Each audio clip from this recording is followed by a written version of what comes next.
What's your party's position on the issue of ethnic preference? Do you want to elaborate a little? Yes, there's some legislation that's been proposed in relation to ethnic preference in terms of things like the Resource Management Act, and so that various iwi around the country will be given an opportunity to either support or torpedo pieces of what seemed to me to be essential legislation. I'm going to try and get this answer short. Really, it comes down to the treaty. I mean, we've done a couple of books on this, but for us, the treaty comprises the English version, the Te Reo version, all of the rulings of the courts, all of the recommendations of the Waitangi Tribunal that have been accepted by, not all of them have been accepted, but so the ones that have been accepted by successive governments actually, Labour and National. That to me is the whole holistic whole of the treaty. So if you stand back from that and you say, what's actually that thing saying, when you take the whole? What it's essentially saying is you have two societies here that signed a treaty that now both societies respect. They didn't for a while, but from 75 on we started to. And really what that allows is both those societies to fulfil their aspirations and have a duty of care to each other and share this land. The treaty basically comprises the three clauses. Third clause is really easy. Third clause is all individuals are the same, are treated the same. All individuals, all right, whether Māori or whether Pakeha, we're all the same in terms of our political rights, da-da-da-da. Clause 1 is not that difficult either. Clause 1 says, despite what Ngāpuhi claim, Clause 1 says essentially there's one overriding authority, and that's Parliament. Okay, now I know Ngāpuhi would argue, well, we didn't sign that away, and that's correct, as the tribunal has said, but there are various ways you can give your sovereignty away, for example, by accepting rulings from the courts of the other power, and they've definitely done that. So for all intents and purposes, Article 1's pretty easy, which is Parliament is sovereign. Clause 2 is a tricky one that Pakeha have a lot of trouble with, and certainly I did when I first started all this work, trying to understand this thing. And Clause 2 is basically a carve-out, and what it says, amongst what it says more than this, but one of the purpose of this discussion, what it says is that natural resources in New Zealand and Taonga, or cultural treasures, that have not been sold in a willing buyer, willing seller situation by Māori, belong to Māori,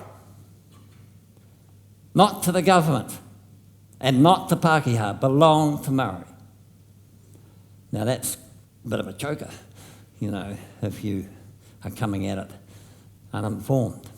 So, for example, now let's look at the track record, because this is actually very pertinent to the freshwater policy. So if we look at the claims, which are nearly coming to an end now, the claims and the settlements of the historical breaches of the treaty, then Māori have settled on average for 1.5 cents in the dollar.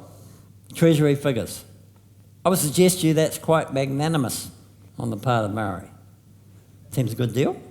Secondly, seabed and foreshore. The reason Māori got their knickers in a twist on that was because the government, was the Clark government, because what they said was that it belongs to the government. It does not belong to the government. It belongs to Māori. So John Key, the ultimate pragmatist, came into the middle of that firestorm, as you'll recall, and he approached Māori and he said, well, how can we get some go forward here? How about we say, guys, it belongs to no one? It's a stroke of key genius, this. That it belongs to no one. And if you've had uninterrupted possession of a piece of foreshore since 1840 to now, then you can have it. Very high hurdle, as you can imagine. Māori accepted it. Pretty magnanimous, eh? Didn't have to. Now take fishing.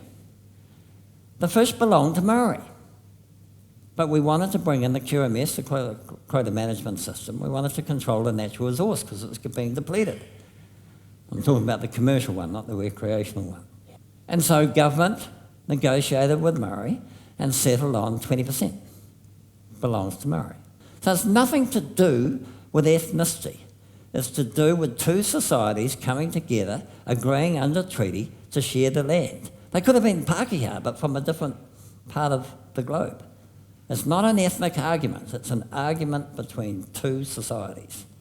So now we come to fresh water, which we've really got to get a grip on, because man, is this going down the gurgler. Maori own the fresh water. Totally they do. It's not being contested. So what we're suggesting is we hurry up and settle it. The track record for Maori says they'll probably settle 10, 15%, somewhere there, and get on and do it, because otherwise there'll be nothing to allocate the way things are going. So the answer to your question, sir, is that it isn't an ethnic argument. It's an argument that's sourced in the Treaty of Waitangi, which is the founding document of this country. Okay.